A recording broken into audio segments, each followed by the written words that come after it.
नमस्कार। कभी ऐसा हुआ है कि कोई बहुत ज़रूरी काम शुरू करना हो, मान लीजिए सुबह जिम जाना है या कोई रिपोर्ट पूरी करनी है, आपने पक्का इरादा किया, लेकिन जैसे ही आप बैठे, पता नहीं दिमाग कहाँ चला गया और फिर 10 मिनट बाद ख्याल आता है कि आप तो फ़ोन पर स्क्रॉल कर रहे हैं। ये मेरे साथ तो होता है और मुझे लगता है हम में से कई लोगों के लिए ये बहुत आम अनुभव है ना? हाँ, बिल्कुल। ये बहुत कॉमन है और अक्सर हम सोचते हैं कि बस इच्छा शक्ति की कमी है या हम आलसी हैं। हाँ, वही। पर आज हम जिस गाइड पर बात कर रहे हैं, मास्टरिंग सेल्फ कंट्रोल, अ डोपामीन डिटॉक्स गाइड, उसके कुछ अंश बताते हैं कि मामला शायद थोड़ा गहरा है। अच्छा, हाँ, ये गाइड कहता है कि ये हमारे दिमाग के काम करने के तरीके से जुड़ा है। तो आज हम इसी गाइड के लेंस से समझने की कोशिश करेंगे कि ये ध्यान क्यों भटकता है और इस पर काबू कैसे पाया जा सकता है। दिलचस्प बात यह है कि गाइड इशारा करता है कि इस खेल में हमारा दिमाग ही शायद हमारा सबसे बड़ा साथी नहीं है। हाँ, एक तरह से कह सकते हैं। मतलब दिमाग हमें बचाने के लिए बना है, पर कभी-कभी वही हमें उन चीजों से भटका देता है जो जरूरी हैं।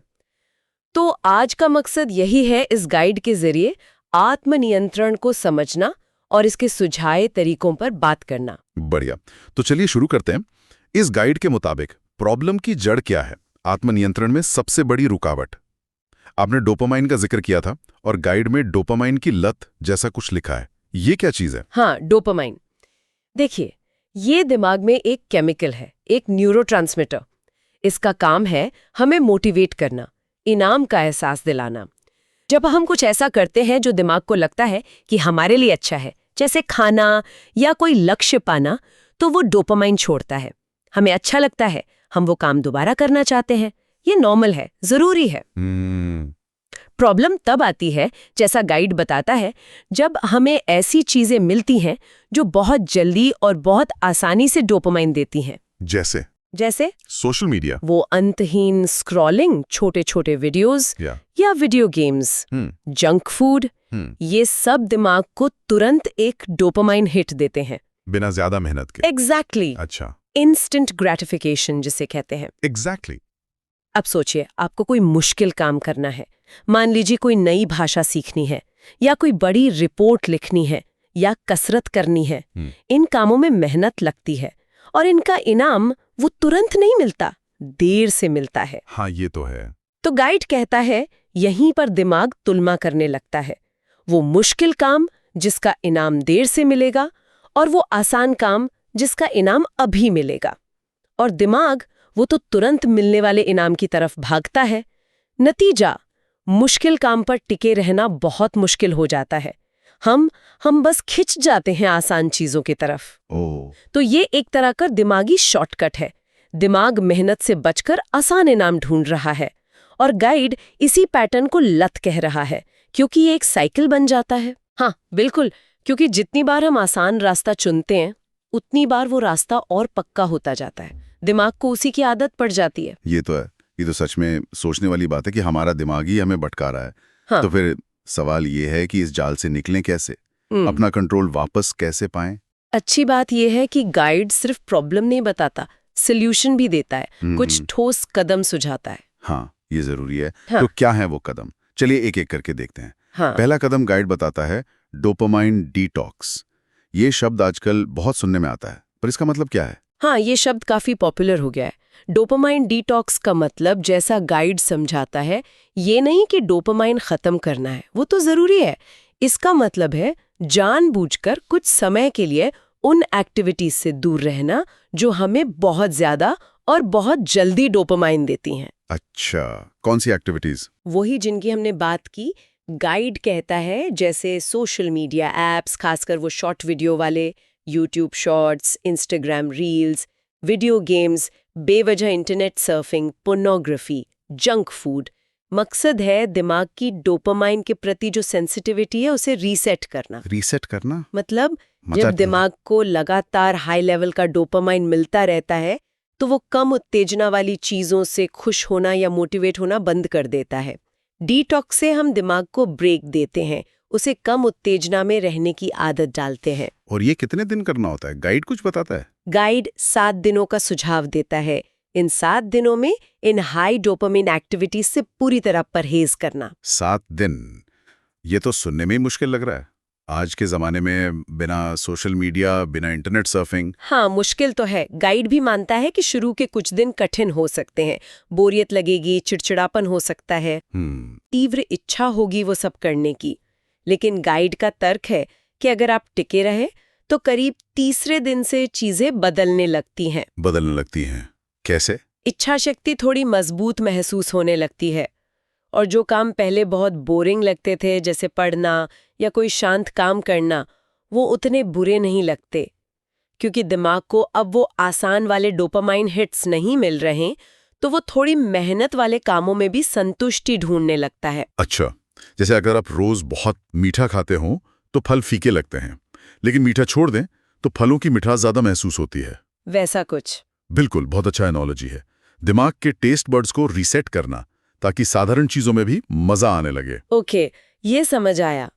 तो पहला कदम है दिमाग को शांत करना, उसे रीसेट करना, डिटॉक्स। ठीक है, अब दूसरा कदम। गाइड कहता है 5 सेकंड रूल। ये क्या है और ये नासा वाली बात क्या है? हाँ, 5 सेकंड रूल ये मेल रॉबिन्स ने पॉपुलर किया था और गाइड भी इसका जिक्र करता है। ये एक बहुत ही सरल लेकिन काफी प्रभावी टेक्निक है, खासकर टाल मटोल के लिए। टाल मटोल, हाँ वो तो बड़ी समस्या है। तो कैसे काम करता है ये रूल? बहुत सीधा है।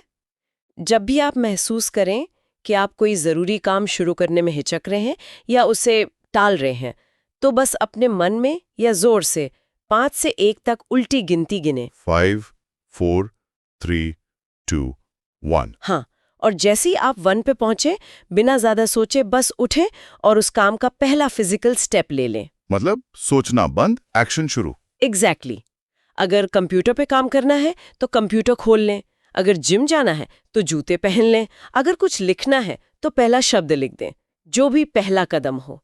लेकिन सिर्फ गिनती गिनने से ये कैसे काम करता है? लॉजिक क्या है? गाइड इशारा करता है कि इसका लॉजिक है दिमाग के सोचने वाले हिस्से को बाईपास करना।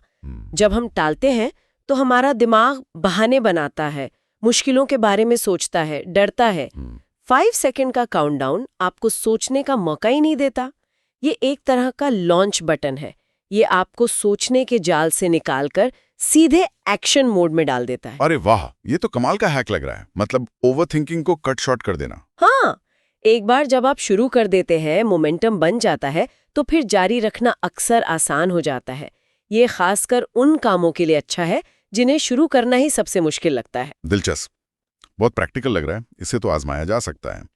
ठीक है, तो डिटॉक्स हो गया, 5 सेकंड रूल हो गया। तीसरा कदम क्या है? गाइड कहता है इनाम प्रणाली बनाना, क्रिएटर रिवॉर्ड सिस्टम। हाँ, तीसरा कदम है रिवॉर्ड सिस्टम बनाना। लेकिन ये थोड़ा कंफ्यूजिंग नहीं है? अभी तो हम डोपामाइन देने वाली चीजों से बच रहे थे डिटॉक्स में, और अब खुद को इनाम दे रहे हैं। कुछ समझकर, कंट्रोल तरीके से करना है। याद है हमने कहा था कि दिमाग इनाम की तरफ भागता है? हाँ, तो ये सिस्टम उसी प्रिंसिपल का इस्तेमाल करता है, लेकिन हमारे फायदे के लिए। डिटॉक्स का मकसद था दिमाग को बेहिसाब और आसानी से मिलने वाले डोपामाइन से छुड़ाना। इनाम प्रणाली का मकसद है मेहनत वाले काम को पूरा करने के बाद दिमाग को एक सोचा समझा संतुलित इनाम देना। अच्छा, किस तरह का इनाम और कब देना है? गाइड का सुझाव है कि जब भी आप कोई मुश्किल या जरूरी काम का एक हिस्सा पूरा करें, जैसे मान लीजिए 1 घंटा फोकस करके पढ़ाई की या वर्कआउट पूरा किया, तो खुद को तुरंत एक छोटा सा पहले से तय किया हुआ इनाम दें। तुरंत देना जरूरी है? हाँ, तुरंत देना जरूरी है, ताकि दिमाग उस मुश्किल काम और अच्छे एहसास के बीच कनेक्शन बना सके। और इनाम कैसा होना चाहिए? क्या मैं आधा घंटे इंस्टाग्राम चला सकता हूँ या चॉकलेट खा सकता हूँ? इनाम ऐसा हो जो आपको अच्छा लगे, पर वो इतना बड़ा या एडिक्टिव ना हो कि वो खुद एक प्रॉब्लम बन जाए या डिटॉक्स के असर को खत्म कर दे। तो फिर कैसा इनाम? छोटे इनाम, जैसे अपनी पसंद की 1 कप चाय या कॉफी, 5-10 मिनट अपना फेवरेट गाना सुनना, थोड़ी देर बालकनी में टहलना, किसी दोस्त से 2 मिनट बात कर लेना, शायद कोई फल या छोटा हेल्दी स्नैक। जरूरी ये है कि वो इनाम काम पूरा होने से जुड़ा हो और कंट्रोल्ड हो। इससे धीरे धीरे दिमाग उस मुश्किल काम को सिर्फ बोझ नहीं समझेगा, बल्कि उसे एक पॉजिटिव चीज से जोड़ेगा। समझ गया। तो ये कंट्रोल्ड इनाम है मुश्किल काम को थोड़ा आसान बनाने के लिए। ठीक है, ये तीनों कदम समझ आ गया। डोपामाइन डिटॉक्स, 5 सेकंड रूल और रिवॉर्ड सिस्टम। हाँ, तो अगर हम इस पूरी बातचीत को और इस गाइड के अंशों को समेटें तो मुख्य बातें क्या निकल कर आती हैं, की टेकअवेज? मुझे लगता है सबसे पहली और अहम बात तो यही है कि आत्मनियंत्रण में जो कमी हम महसूस करते हैं वो अक्सर हमारी इच्छा शक्ति की कमी से ज्यादा हमारे दिमाग की केमिस्ट्री, खासकर डोपामाइन सिस्टम के ओवर स्टिम्युलेट होने से जुड़ी है। ये बड़ी बात है। दूसरी बात कि इससे निपटने के तरीके हैं। गाइड ने प्रैक्टिकल स्ट्रैटेजी बताई हैं, जैसे डोपामाइन डिटॉक्स जो दिमाग को रीसेट करने में मदद कर सकता है, हालांकि इसमें थोड़ी मेहनत और इच्छा शक्ति चाहिए। सही। फिर वो 5 सेकंड रूल है जो टाल मटोल को तोड़ने का एक सिंपल लेकिन पावरफुल तरीका है, और रिवॉर्ड सिस्टम अगर ध्यान से इस्तेमाल करें तो अनुशासन बनाने में मदद कर सकता है। और एक और बात जो मुझे बहुत पॉजिटिव लगी वो ये कि आत्मनियंत्रण कोई फिक्स्ड चीज नहीं है।